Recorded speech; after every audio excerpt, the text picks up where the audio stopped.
Most businesses think that digital transformation is taking what they're currently doing and then digitising it, rather than very much looking and focusing on. Are you trying to say that when everyone is doing the same thing using the same AI, they don't have an ace factor? Of course there's not. Everyone has access to the same thing. To create a job, it took 30 minutes. Actually making their lives easier or making it more difficult. When you bring AI, like what do you see it's bringing in? Two things: how you prompt it, and then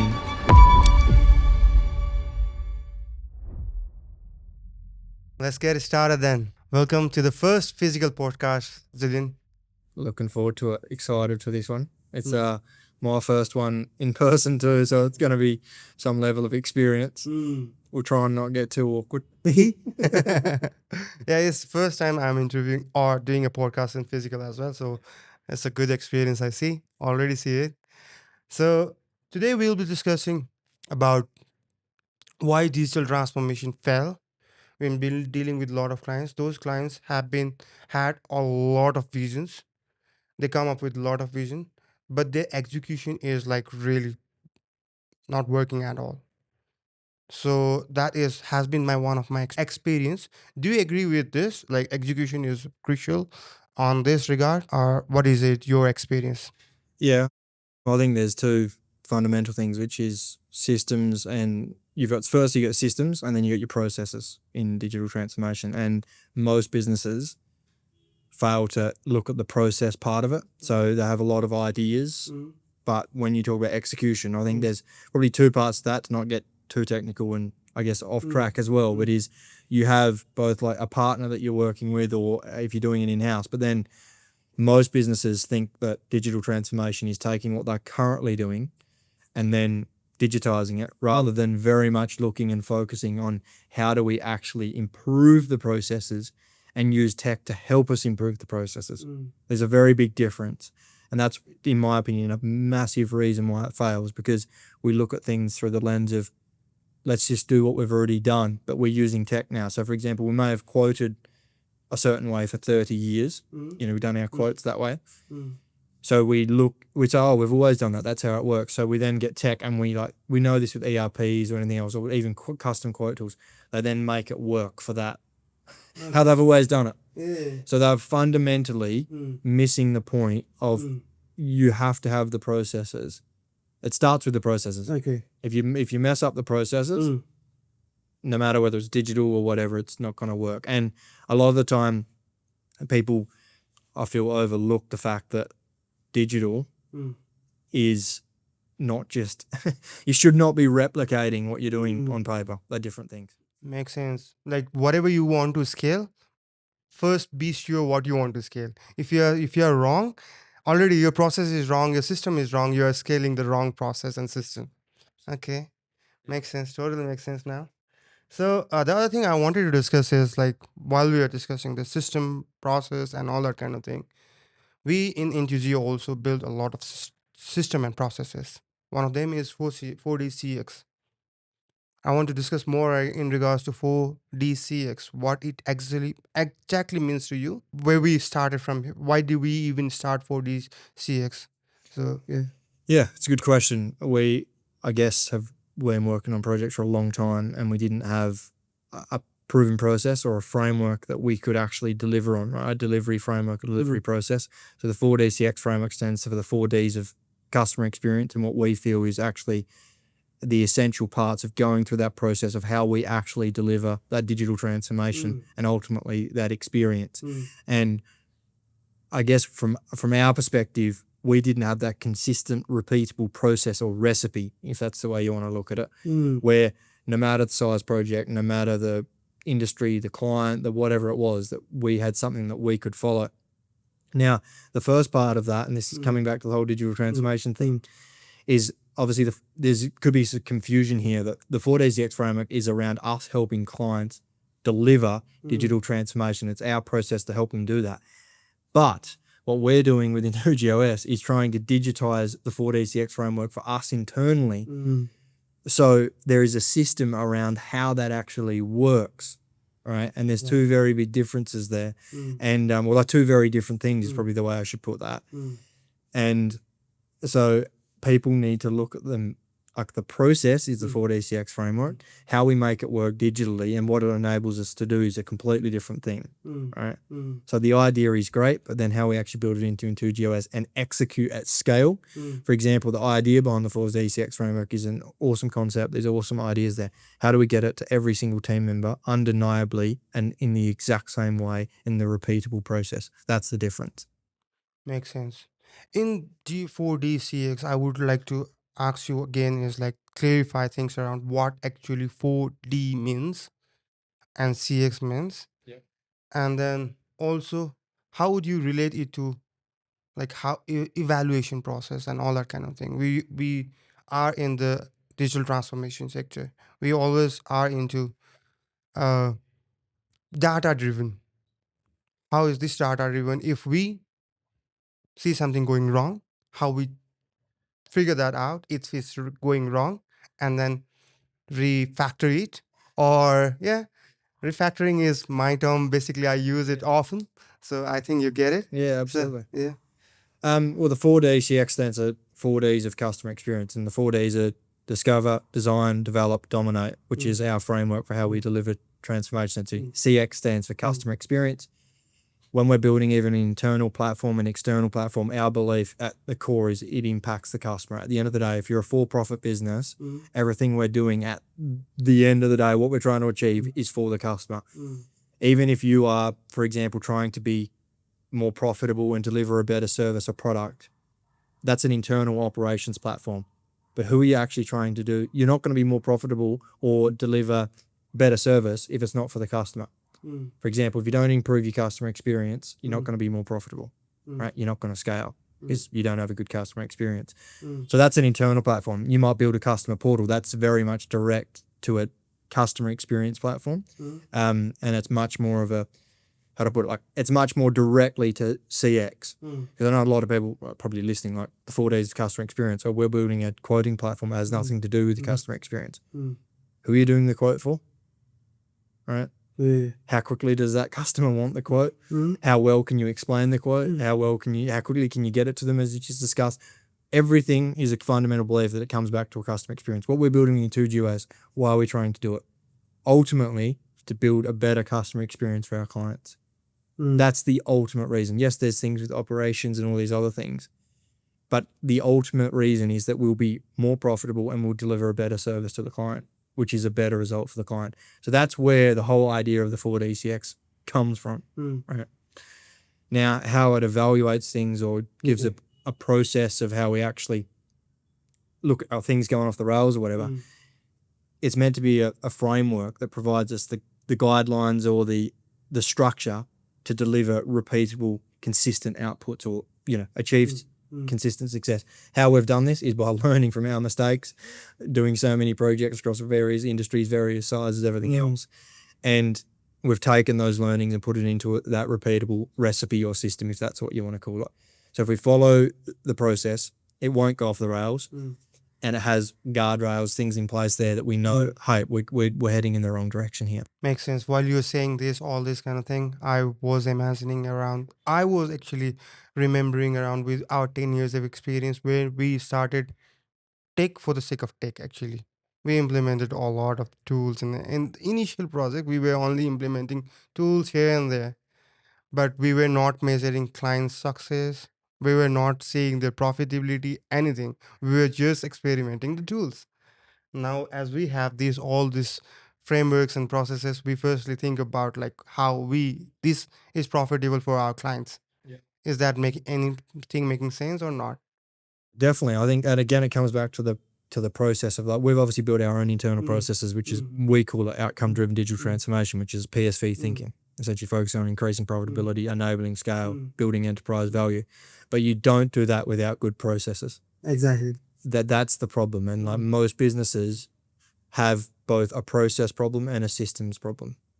And a lot of the time they think that they'll come in and the systems will fix their processes. And we see this, referred to it earlier, like an ERP. How many businesses have we seen that get an ERP and they just customize it? We've seen ones that have literally thousands of customizations because they didn't think how do we improve the process? How do we make sure that we're doing it as best as we possibly can? How do we make sure we set up the system to support and improve that process? Instead, they're like, here's the process, make the system work. And this happens both when it's off-the-shelf software or we're building for ourselves. And it's even worse when you're building for yourself, because if you go down that line, you're basically investing a heavy amount into building something that is totally off track because you have no guidelines, no guardrails, and you end up building something that's absolutely terrible. On the flip side, if you do it right, there's nothing more powerful. When should a company start looking into system and processes? Basically, for a startup, they are already engaged most of the time in the serving the clients. They are not working on the business; they are actually working on the business in the business actually. So, when do you think is the right time to get into the system and processes and then scale it? From day one, as you should be thinking about systems process. And I think these days, if you're not thinking digital first, like that's what it all really comes back to. Digital first. Have you got a true digital first mindset? And if you don't, you're constantly going to be behind the eight ball. Now we've got AI, everyone talks about it, all the hype, everything else. But even with the proof concepts that we've done internally, the power is there if it's done right. But what does it come back to? I mean, you bang on about this all the time. Structured data, structured processes. Without that, it will not work as you hope it will work. I saw a thing the other day, I don't know whether it was on Reddit or somewhere, about someone was talking about, I think it was Claude actually. I was talking about the new Claude, like the Opus model, the extended thinking, the development. I think it was Claude Max, and I was talking about, and they were saying, like, again, just the same old thing repeats itself, that if you know nothing, it's going to make you worse.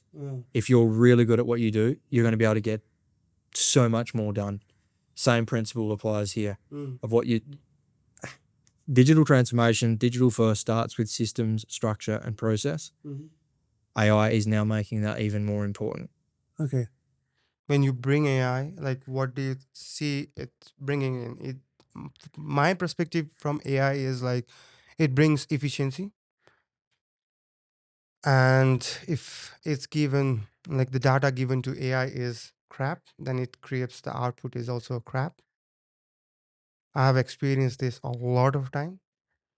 If basically if you're using AI, it can also deviate to wrong direction, completely wrong direction, and you can go out of you can waste time actually. So we could be a waste of time. What is your experience? And then you have been using AI most of the time as well. So what is your experience around AI?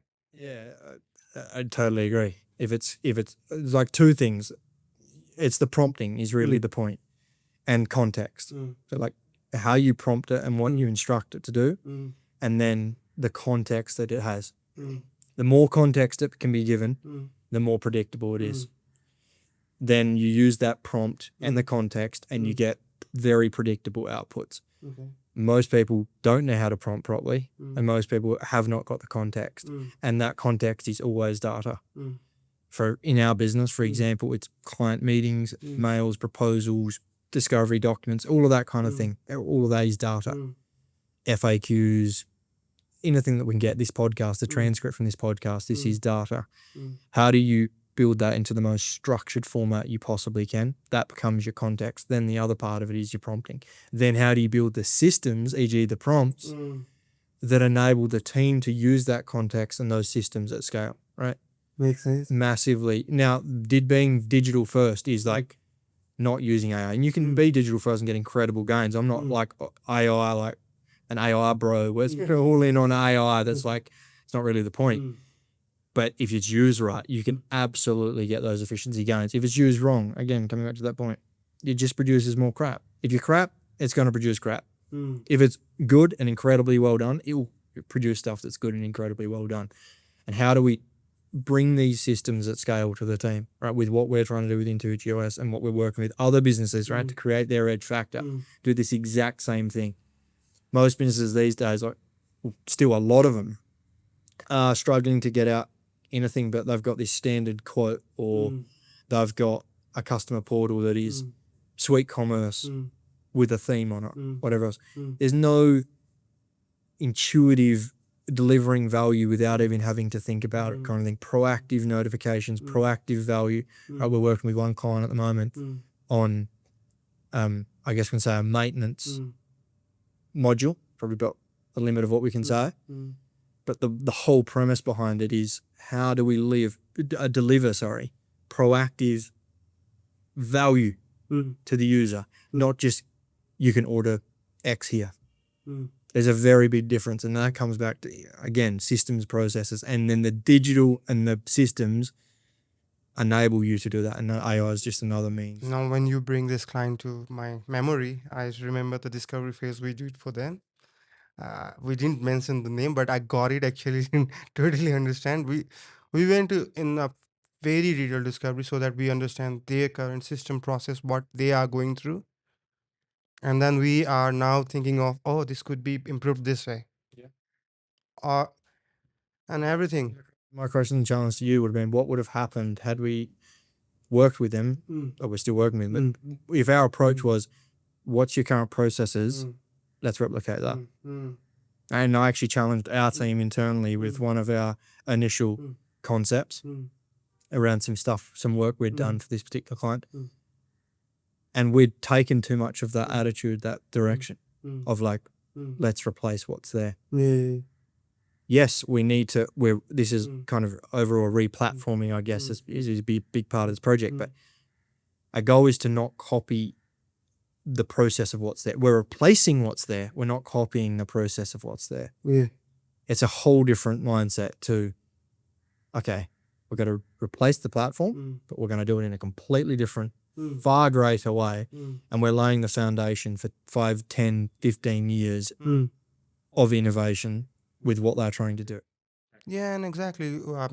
But it's a process thing. And then whatever we think, whatever solution we present them, we think of PSV thinking, and then if that is profitable to client or not, that's one of the main thing we are trying to solve. If it's not profitable, it doesn't make sense.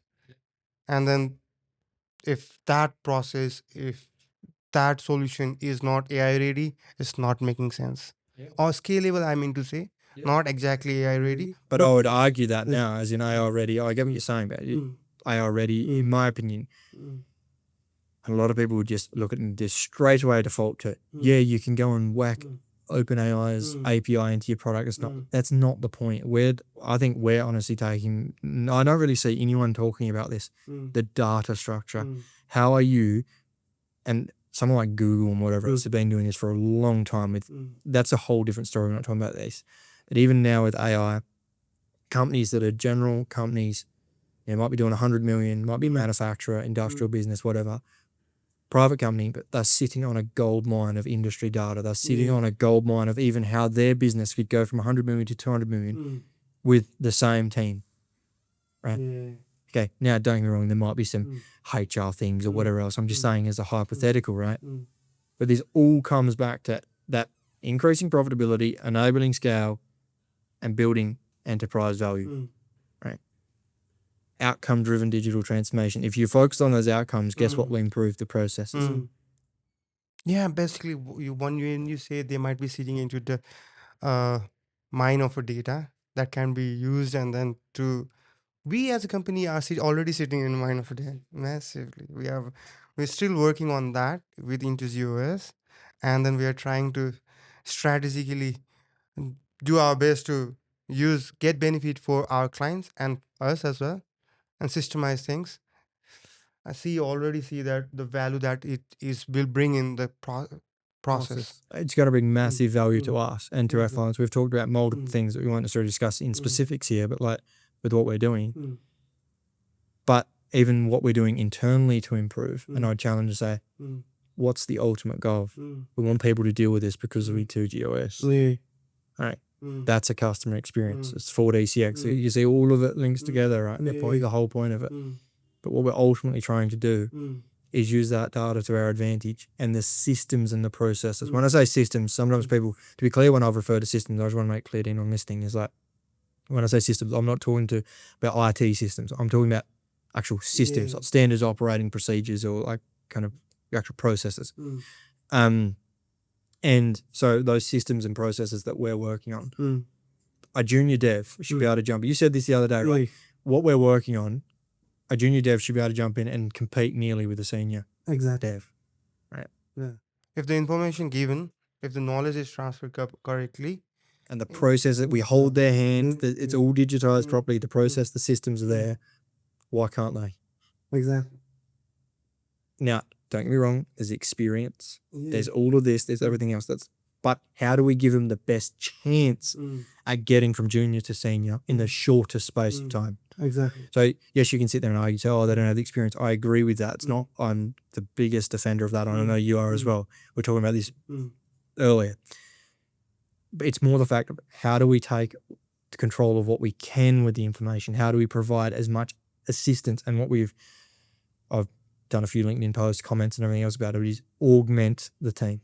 Exactly. You're not replacing, you're augmenting, you're supporting, right? And that with systems, processes and data. It took me 15 years to get here. I want someone junior developer in our team to get here in 3 years. 15 months. Yeah. Basically, if he goes the route, then if he has all the knowledge, whatever I did with him, then he is already there. What makes me experience is my background knowledge and everything, right?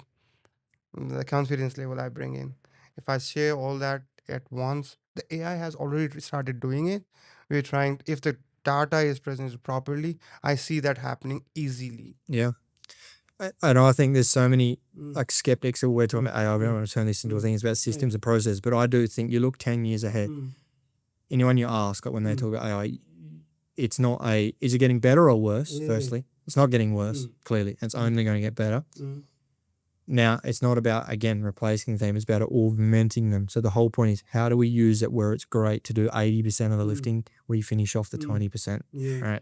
That's the whole point. And all of this, I've seen comments from people on LinkedIn about unstructured data. AI is going to change it and businesses don't need structured data anymore. Personally, I think that's just false. That's not at all accurate. Because even, let's just take it at face value to say the AI can actually clean up data, which it can clean data and whatever is at a basic level. But let's say it doesn't, you haven't built in your own systems and processes and everything else. What's it going to produce? What it produces for everyone else. Nothing. You're no different, right? Yeah. It's only producing what you have, or everyone else has access to what you have access to. It's not your uniques. It's not what makes you you. It's not your thought process. It's not on your data or essentially anything else. When you build and actually digitize first, building your systems and building, for example, we're talking about your operating system, your edge factory, etc. It's a whole different ball game. Because, for example, our goal is, again, with Intuji, how do we onboard someone and this holds their hand through the training, the systems. Oh, we got a client support ticket. Let me jump in. Bang. And there's very easy ways of doing this with mass amounting data from different sources and that at the moment. But again, that has its limits because it hallucinates. It does all of the different issues because guess what? The data is not structured properly.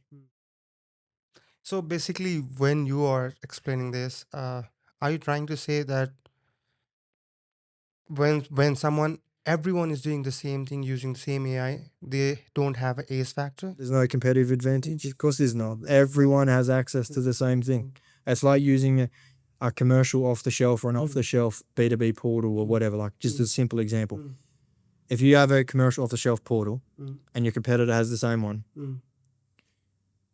then when a new feature gets released, you both get it. There's no competitive advantage, right? No competitive advantage. On top of all that, without getting into this discussion, you own no intellectual property. There's no enterprise value there because it's some commercial off-the-shelf system, right? It's the same thing with AI. If my definition of AI is not using chatbots to reply to emails or to draft up proposals and stuff like that, don't get me wrong, that is helpful and that is definitely helping businesses and things at the moment with doing stuff in their business. But who's going to win in 5-10 years is when we can build a proposal in a day or 2 days that would take another company 3 weeks to put together. Makes sense. When you say this, like one of my experience these days is within this year kind of thing when AI got like everywhere. I get a lot of email, bombarded with the emails daily, and every of the emails are very, very long. What do you? I sometimes feel like, is it valuable or not? What's your perspective around that? One of the side effect of Are it. you thinking that like a lot of people using AI to derail this email is putting a lot of impression? Yeah, it's something I could say. I don't know exactly how to respond to it, but he's like it comes back to prompting and actually how you use it. And AI naturally does have a tendency sometimes to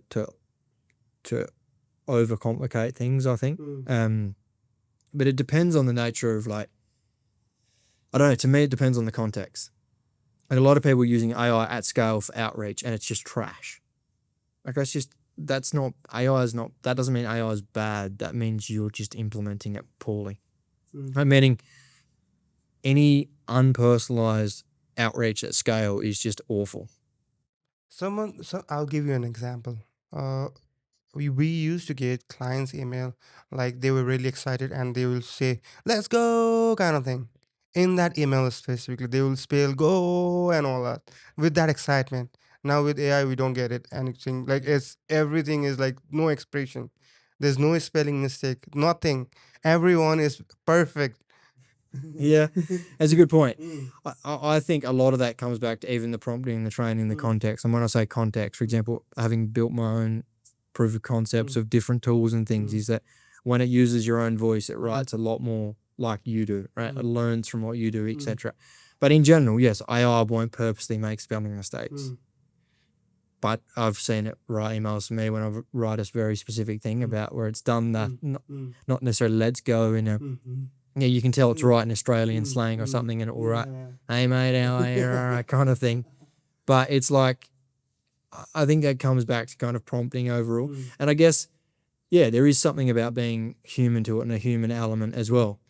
And this is where I think the more context you give it, the more systemized and everything else, the more controlled it is to a degree, that human element comes through.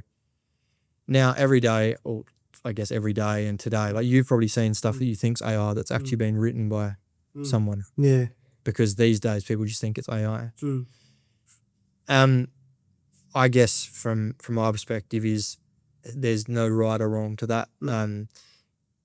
You just feel I don't really care if people use AI if it feels unnatural and just not authentic. Then that's when I have a problem with it. And we've seen this with team members ourselves, other people implementing, where it's like you paste in an email thread, say reply this to my email. It's like, hello, you're so amazing. This is wonderful. Thank you so much. You're the best person ever. And this is, and everything's just wonderful. And it's just not authentic. Exactly. And that's where, again, it comes back to lack of context, lack of prompting, and just lack of systems and processes. Because when you do use it properly, I would honestly say since in the last probably 4-5 years, I would have spent over 10, let's say over 5,000 hours, I honestly reckon using AI. I use it at minimum in most days 4 hours a day, if not more. So as now we're relating back to our main topic, we were into like system and processes. Digital transformation failed because there's no system and process. Similar to AI as well. This is also with AI, using AI, if you have proper systemized prompt and systemized input, processed input, and then the output is also processed, I guess. That's what you're trying to say. And again, one thing with like my experience is like everyone has a vision. Most of the time there might be a vague vision. The vision can be with the we even with us, like it took 10 years to get here, and then we processed the vision, we rectified it couple of times, year by year, and then we came here. So I also see that everyone might have a vision, but to get here and then to scale it, I think again come back to the process and all that kind of thing. Vision is not always enough. You can have a lot of visions, but if you the main value is you have the system and process to, that is what execution is. Yeah. right? Yeah, I agree 100%. You can have the greatest vision, but if you don't have the results or you don't have the actual systems and processes to get those results, then what does it matter? Mm. A practical way to think about this is take a $50 million business, right? They've worked hard. They've been going for 40 years. Family business. They've worked really well. They've done make fantastic products, etc. But they've always just grown slowly through adding another person, incrementally doing things. They've changed CRMs 5 times. They thought that was the silver bullet. Nothing's really made a big difference. A radically different mindset to come in and say, okay, if you were to be $100 million business with the same team, what would have to happen? Okay. Those conversations then start, well, there's no way because this would break immediately. So, okay, how do we fix it? Right. And it's not to say that this is like this is some revolutionary advice, but I don't know why more people don't approach it with that mindset and then say, how do we do it? And a lot of the time say, oh yeah, we've tried that with this ERP, or we tried to build this tool, or we tried to do this and it just didn't work. And it's, as we started this project, it's poor execution. Exactly. So they've got a poor process and they've poorly executed even if they're improved process, which just created this disjointed, bad new process. Instead of actually going, okay, if we were to be 100 million, that would mean, so we've got a team of, let's say, we're 50 million now, we've got a team of 10, 15 people working in sales, whatever. If we're going to do the same amount, we need to know. So essentially where this starts, we need to get double the quotes out in the same amount of time. Okay, how do we do that? All right, or we need to get, well, then that might not be the issue. They might have already sorted that. The issue might be we need to manufacture double the stuff and we can't really do it because it's all paper-based processes. All of our quality assurance paper-based, all of our sending our orders to the factories paper-based. If we're going to do it, we're going to have to completely radicalize and just radically change and improve what we're currently doing. It starts those conversations. Most people don't even put those conversations on the table. That's one of the first things we always do this. And I know Ashish and others and yourselves that would have been involved in calls and stuff that ask it different ways. But in discovery, it was, if you were to double the business, what would break first? And it's one of the things that they straight away say, sometimes people have to think about it. Sometimes people know exactly. But straight away the conversation is, that's where we need to focus. Yeah. I've seen like one of the ERPs, like I would name it NetSuite. It's the best product. But I've seen a lot of companies that have implemented, the implementation was really, really poor. They have investment like $3,000, $4,000 per month to implement, just to run that NetSuite. Just the licenses, yeah. But and with that kind of investment was just gone wrong. Like it's not, they didn't get any value. Yeah. The system and process is not good. Not even a glorified CRUD application, but essentially it's a very capable database essentially. And I have probably a contrarian opinion on ERPs in this regard, is that so many people think that, personally, I believe an ERP cannot just do its business on its own in regards to building the edge factor, right? Yeah. The ERP should be doing things like running your stock, your inventory, all that kind of. They've built years of these things where there's a time and place for what they can and can't do. When you start, you need a layer on top of that, which is what we call your edge factor, but is the whole point of saying the ERP is still the source of truth. You're not necessarily trying to reinvent the wheel with certain things, but you're layering on a UI layer and these other things and building additional capability, bringing in external systems, all of these other things to do things you could have never otherwise done in the ERP. For example, with manufacturing businesses, how many people have you spoken to and have dealt with across multiple ERPs where they've tried works orders and all these other things? They've tried to use NetSuite on tablets in the factory floors. It is all the worst UI, the most just awful experience. And then they say that this is never going to work because we've tried something. Meanwhile, the guys on the factory floor hate NetSuite, hate the UI, hate the experience. And it's the most awful experience. And they wonder why it didn't work. So all they did is took a glorified NetSuite form and tried to build in this, and it just doesn't work like that. Exactly. And so what you do is you build your own application, your own operating system on top of that ERP, build it exactly how your workshop people want to work and all that kind of thing, and suddenly you start to get some traction. It's amazing when we build for how they actually work, but things get results. And so many businesses, I just say it time and time again, you go in there, with ERP. It doesn't matter whether it's NetSuite, MyOb, Dynamics, whatever, SAP, other ones. They've used these out-of-the-box features. And I'm going on a rant here, but there's a reason for it. When you build systems within Ward systems, so you build your technology within Ward systems, you cannot go outside of that. Yeah. So, for example, NetSuite is used by however many businesses globally, SAP, take Dynamics, everything else. They are incredibly capable and incredibly configurable, but there are still limits within that configuration. You can't just go and build, even with Suite Commerce and that, you can try and build your own UI and stuff, but it's just the most clunky, outdated stuff. Exactly. And there'll be people coming at me saying, or whatever, it's brilliant, you just don't know how to use it, a bit like that Magento post. Like, the same point of it is that you cannot move at the speed that you need to these days, in my opinion, with doing that. And sorry to finish the rant, but the whole point of it is that people look at that and then look at the limitations, but also don't even realize the limitations they have with that system. They're like, no, it's too much cost to move, whatever.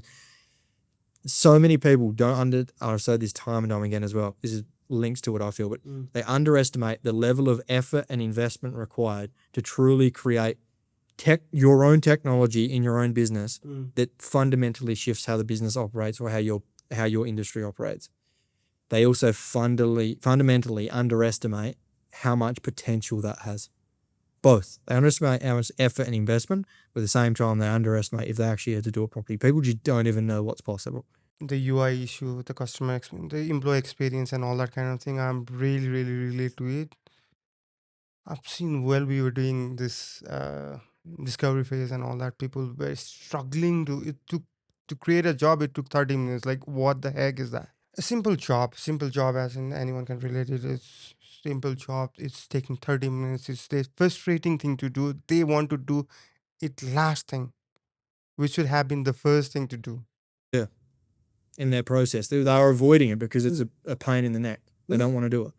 So they avoid it, which causes issues with the data in the business, causes them frustration. Just that's the whole point. It's not, how do we keep this simple? But sorry to cut you off, but he's basically, is it improving the lives of the stakeholders? And again, this sounds, people are, oh, so cliche, but seriously, is it actually making their lives easier or making it more difficult? And that's not as easy as so some people don't like following a application or a system or something because they're like, oh, I shouldn't have to input this data. And that's probably just a personnel problem. That can be just a personnel problem. But take that aside. Is it fundamentally, for example, we've talked with ideas about customers delivering or resellers, commissions or loyalty or whatever it is. Are you making it as easy as possible? We're talking with multiple businesses now about distributors and their relationships and how many issues they have with managing that relationship. The technology, some of them aren't even offering any technology or systems or processes at the moment that take away that pain for them. Other businesses have this technology as the most awful experience for those people, and they wonder why they're not getting any traction with it. If you think of it just as simply as this, if you fundamentally make something easier for people, they may need education and some training. Once that's done, naturally it will just automatically happen. But people make it harder and then wonder why they don't get adoption. Basically, I would like really question the data that is being collected with that forms and all that kind of things. Yeah.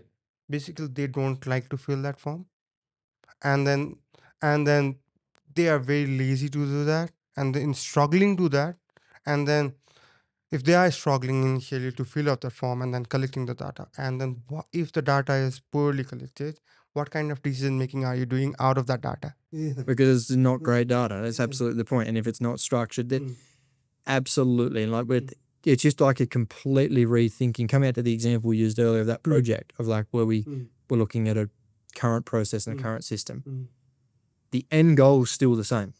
We're not saying flip that on its head, but how do we get there? And most of the time with businesses, and this comes from so many factors, but is internal teams don't know what's possible, or they work with partners that just don't understand their business well enough, cannot foresee what's actually potentially possible with the project. Or you take, for example, a simple thing. I had this is an actual example I had of a conversation I had a while ago with a business where some of one of their biggest reasons for not going down a distributor portal line are actually trying to use technology to help the business was because they were some of our business customers They just want to send us POs via email. Yeah. So there's two arguments I'll say to this, and actually I said back to them and they didn't really have a response. Was, why is that? Because at the moment it's easier for them to just to send POs through the email, and because you haven't made it easy enough through a portal or something else. Further than that, even if you do the research, you might find out that it's still easier for them to send the PO through email. Why aren't we building the back-end infrastructure that processes all that automatically, puts it in the portal, passes it all properly? Again, you need to work out the specifics of that business. Oh, I've never even thought of doing that. Suddenly, then, there's a whole new value add. You can still do the email, or you can get into the portal and do it. But even if you email it, you go to the portal and bang, it's all there. Everything's there. You get the live updated shipping, the tracking, all, even if there's back order stuff, that there, you can talk to your account manager, whatever. I'm just throwing random ideas out there at this point. And that every business will be different, and we don't want generic stuff. But that simple thing, though, I've never thought of doing that. And so, how many hours, how many people are keying in orders at the moment? And I think there was like 5 to 10 people that were working on, not just keying in orders, but they were working on entry into the ERP, making sure ring customers, confirming things and everything else. Take the cost of those 5 to 10 people a month. You've basically, there's one business case alone for doing it properly. But then they take this business case and they go and do it. They stuff up the execution, not necessarily even through their own fault or whatever. It could be who they're working with, or it could be their internal team. And then they say, oh, it doesn't work. Just a waste of time, waste of money. When in fact, it was the execution, not the idea or the principle. One of the principles I would like to mention here is that if the app digital transformation is being done, it should be focused on self-service. Actually, whoever using, Whatever stakeholder. whatever stakeholder, they could serve themselves with the application. If that's keep in mind, that is one thing. You are building a true application if you are doing that. And you're getting the most efficiency possible. Yeah. Now, people are like, oh, yeah, but I want to talk to a human, or I want to do this. You build that in. If they want to escalate something, or if they want to, doesn't mean you have to have either or. But let's be honest. What brands do we gravitate most to? The ones that are easiest to deal with. And mostly, especially as we're coming, and I hate the term digital natives, but it is a thing in regards to people that have grown up more with tech and everything else. As things are happening and the expectations, they aren't decreasing. Expectations are growing in regards to how easy things are.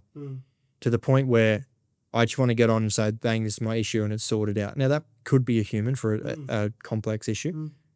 But in the majority, the 80-20 rule, you should be able to allow them to self-service. And it's not, self-service is not 58 buttons and 58 workflows. Again, you're just designing it wrong. That's a UX problem. Yeah. All right. But again, people just complain. So it's too hard, it doesn't work.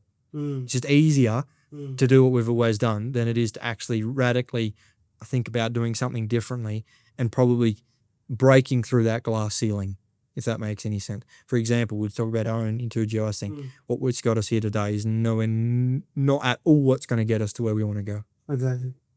So we can just keep doing what we're doing today, but it's not going to work, right? We know that.